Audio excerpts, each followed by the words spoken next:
दर्शना संतोष मालुसरे, माझं गाव कुरुस आहे. सकाळी पहाटे 5:30-6च्या सुमारास आरोपीने हल्ला करून सुद्धा मेढा पोलीस स्टेशननं SP साहेबांनी बलसालने, अमोल इन्स्पेक्टरने, परत तुम्हाला सांगते तपास अधिकारी विकास शिंदे यांनी सुद्धा माझी दखल घेतली नाही. मला आतापर्यंत म्हणलेत की हो तुमचं काम सगळं होऊन जाईल म्हणूनसाठी. माझी नाबालिक मुलगी आहे, तिच्या अंगावरची सगळी कपडे वगैरे पाडून तिचे लाज उत्पन्न होईल असे बोलून तिच्यावरती शारीरिक विनयभंग केलेला आहे आणि माझ्या घरदारासकट सगळं उद्ध्वस्त करून गावामध्ये. तुमचं नाव ऐका की, गाव कुठलं आणि काय नेमका प्रकार झालेला आणि कधी कधी झालेला? 18/4/2021 मध्ये झालेलं आहे. हां, सगळं काय काय त्याच्यावरती परत 2 वेळा त्यांनी हल्ला केला नाही. काय प्रकार झाला तर नेमका? घरादारासकट सगळं उद्ध्वस्त केले. का? माझ्या अंगावरची सगळी कपडे वगैरे कसल्या फाडले. का का पण कशामुळं? अचानक 5:30-6च्या सुमारात. कोण कोण नाव काय होतं त्यांचं? काय म्हणजे कारण म्हणजे संध्याकाळच्या वेळेस मी फक्त म्हणली ती की कोंबड्या आणायच्यात. हा म्हणली ती कोंबड्यांना शेजारी तुमच्या घरा शेजारी घराच्या शेजारी कोंबड्यांना फक्त हा म्हणली होती मी. आणि कोयत्याने वार सुद्धा माझ्या हातावरती केलेला आहे 2021 ला. 18/4/2021 मध्ये. हां, आणि माझी नाबालिक मुलगी तेजल, तिच्यावरच्या अंगावरचे कपडे वगैरे फाडून तिच्यावरचं शारीरिक विनयभंग तिच्यावरती झालेला आहे. मी किती वेळा कलेक्टर ऑफिसला आले, परत आयुक्त साहेबांकडे गेले, देवेंद्र फडणवीस साहेबांकडे गेले होते, बावनकुळे साहेबांकडे जाऊन आले, योगेश कदम यांच्याकडे पण मी जाऊन आले. ते म्हणजे तुम्हाला तुमचं काम होऊन जाईल म्हणूनसाठी. कुणी सुद्धा माझी दखल घेतली नाही प्रशासनाने. तुमच्या समोरची माणसं कोण आहेत? नावं आहेत का? नावं ते अजय पांडुरंग मालुसरे, बजरंग धोंडीबा मालुसरे, संतोष काशीनाथ मालुसरे, संजय पांडुरंग मालुसरे, परत तुम्हाला सांगते की हो अजय पांडुरंग मालुसरे. लेडीज पण त्याच्यामध्ये फक्त कोंबड्या हकलल्या म्हणून तुमच्यावर एवढा मोठा हल्ला केला? एवढा हल्ला केलेला आहे. मग तुम्ही तुमच्या घरातल्यांनी किंवा काय कोणी दखल घेतली? तुमच्या घरात कोण कोण आहे वगैरे काय? दखल कोणीच नाही घेतली. पोलीस स्टेशननं कोर्टाला सांगितलं की गावामध्ये असं काही घडलेलं नाही म्हणूनसाठी. आणि गावामध्ये ज्या ठिकाणी घरदार पाडलेलं आहे त्या ठिकाणी तर जी आहे परिस्थिती तशीच आहे. त्यांनी पंचनामा केलाय तो सुद्धा त्यांनी कोर्टाला सांगितलं नाही. पोलीस स्टेशननं गुन्हा दाखल करून घेऊन सुद्धा कोर्टाला सांगितले की असं काही गावामध्ये घडलेलं नाही म्हणूनसाठी. मग साक्षीदार नाहीत का तुम्हाला? नाही साक्षीदार नाही, कारण 5:30-6च्या सुमारामध्ये आम्ही कुठले साक्षीदार आणणार? नाही नाही, म्हणजे कोणी बघा तुमच्या घरातले शेजारी वगैरे का कोणी नाही नव्हतं नाही, का? आम्ही झोपलेलं असताना आमच्यावरती हल्ला झालाय हो.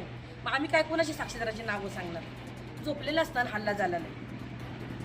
बरं. आता काय मागणी आहे तुमची? आमची मागणी म्हणजे मी आत्मदान करणार आहे 26 जानेवारीला.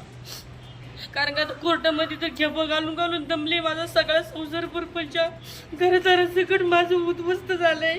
त्याच्यामुळे मला न्याय पाहिजे. मला जर न्याय नाही भेटली तर मग मी आत्मदान करणार आहे. मला ह्याच्यामध्ये कुणी सुद्धा अडवायचं नाही किंवा कुणी मला बोलायचं नाही की करू नको म्हणूनसाठी. तुमचे पती, मुलगा कोण तुम्हाला साथ देणार कोणी आहे का असं? माझा मुलगा लहान आहे. माझं पती वारलेत आता आजकालच्या 10 तारखेला. त्याचं निधन झाले.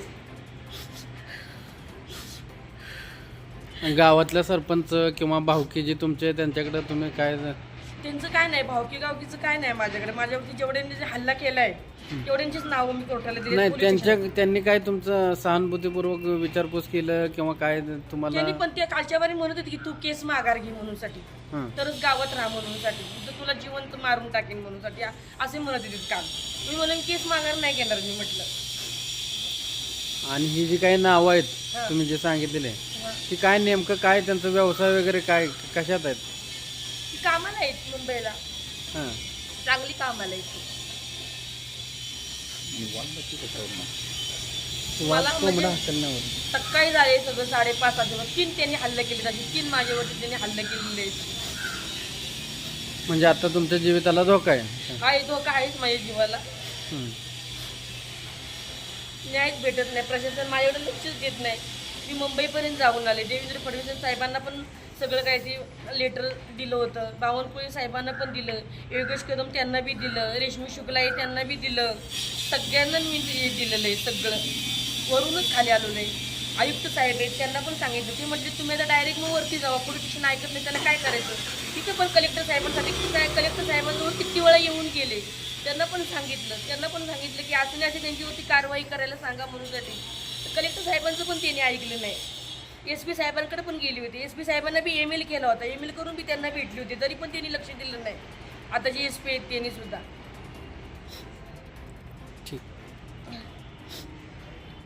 तुमच्यावर बहिष्कार टाकला असं तुमचं म्हणणं. हो, गावातले बहिष्कारच आहे ना, म्हणून साठी तर झालंय ना आता.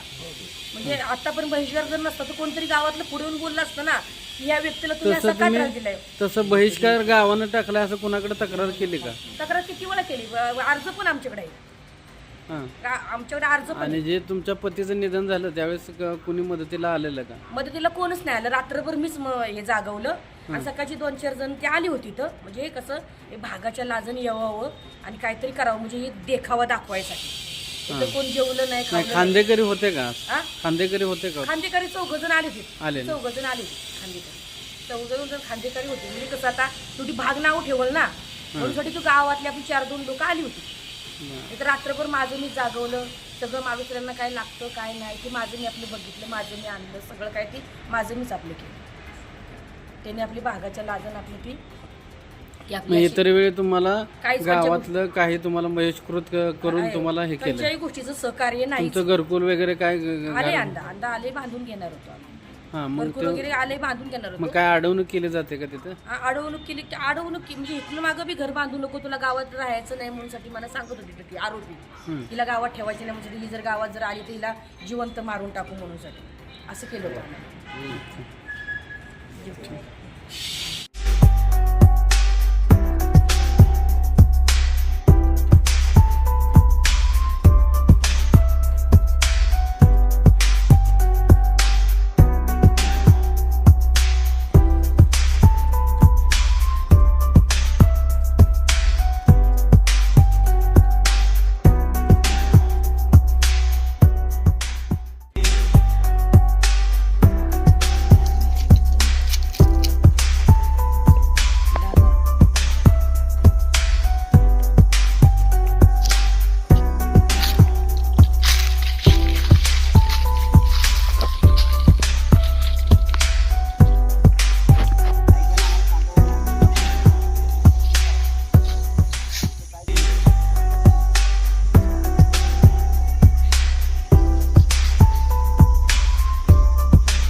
मी दाखवू का? दाखवा की तुम्ही.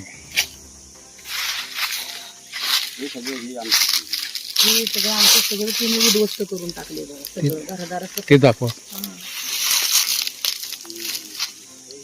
मी पण सगळं आपलं सगळं घरदाराचं सगळं तुम्ही उद्ध्वस्त करून टाकले. 5:30-6च्या सुमारास. तरी काही पोलिसांनी अजून दखल घेतलेली नाही. कोर्टाला पण सगळं खोटं सांगितले, खोटं झालेलं नाही.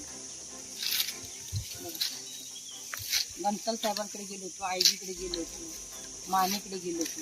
आता ती लोकच आम्हाला मारायला टाकले, दुसरं कोण नाही मारायला टाकले.